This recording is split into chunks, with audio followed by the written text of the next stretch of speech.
Gusto mo rin ba ang project na 'to? Tara, samahan mo akong gumawa.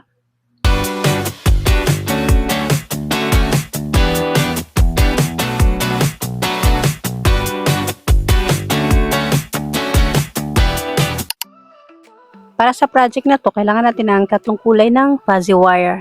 Yung white, golden yellow, and light coffee brown. So, una natin gagawin yung light coffee brown. Yan, kailangan lang natin ng ruler para pansukat. Yung una, tutupiin natin yung dulo niya ng ganyan na kaliit. And then, susukatin natin siya ng 4 cm. Tapos, tutupiin mo siya. Para i-fold mo lang. Then, 5 cm. Tapos, fold ulit. Then, 4 cm ulit. And 5 cm.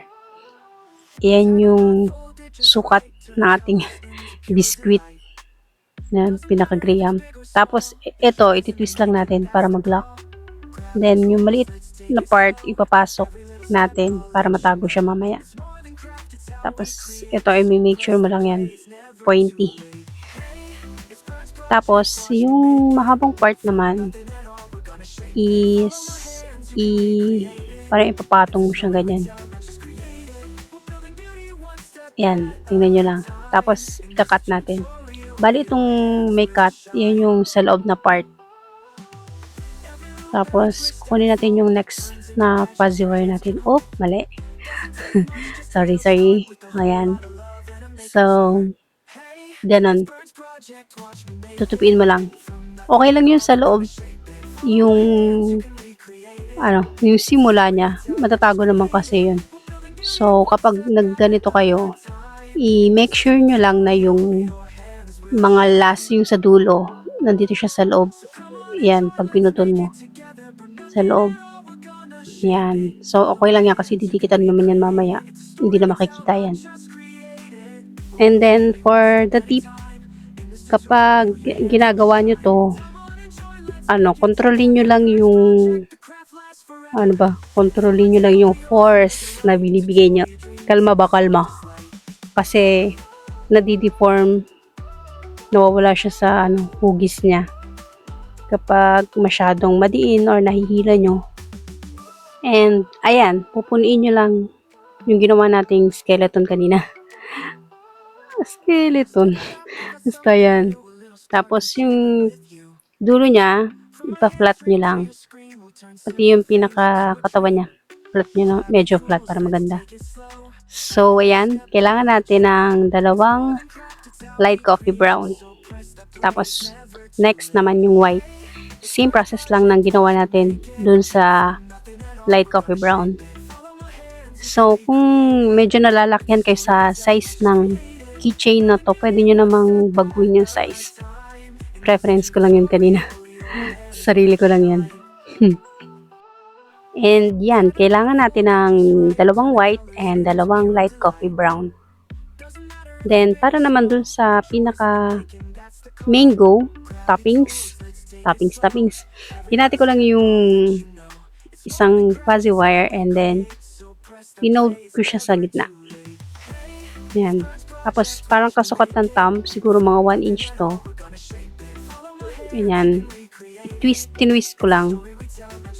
Tapos, yan, binaba ko. Tapos, ganun din sa kabila. Sinikot ko lang yung kamay ko. Tapos, pinasok ko yung isa dun sa middle niya. And then, yan, ilalak ko lang. Twist ulit.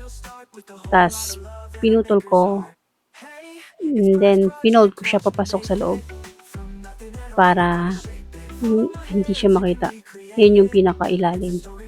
Yan. So, ito na yung mango. Kailangan natin ng 3 ganito. And, para naman dun sa pinakapalaman niya, kailangan natin ng maliliit.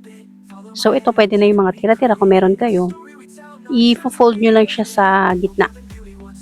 Then, tatabi nyo. Kasi bubuhin na natin. So, mag-i-start tayo sa ilalim. Itong brown, yung may mga dugtong niya, i-make sure lang natin na yun yung lalagyan natin ng glue. Okay, kasi yun yung itago. Yan, lalagyan ng glue. Palibot. damihan mo. Huwag ka magtipid para dumikit. Yan. Tapos kukunin natin yung white. Pinagtaklob ko lang. Tapos medyo i-press para maganda yung ano niya, dikit. Yan. And then white na yan. Ilalagay na natin yung maliliit na pinold natin sa gitna. So ito.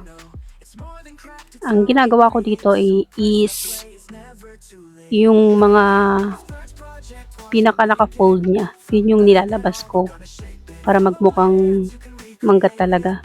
Tapos yan, paikot lang siya. Nilalagyan ko lang siya ng paikot.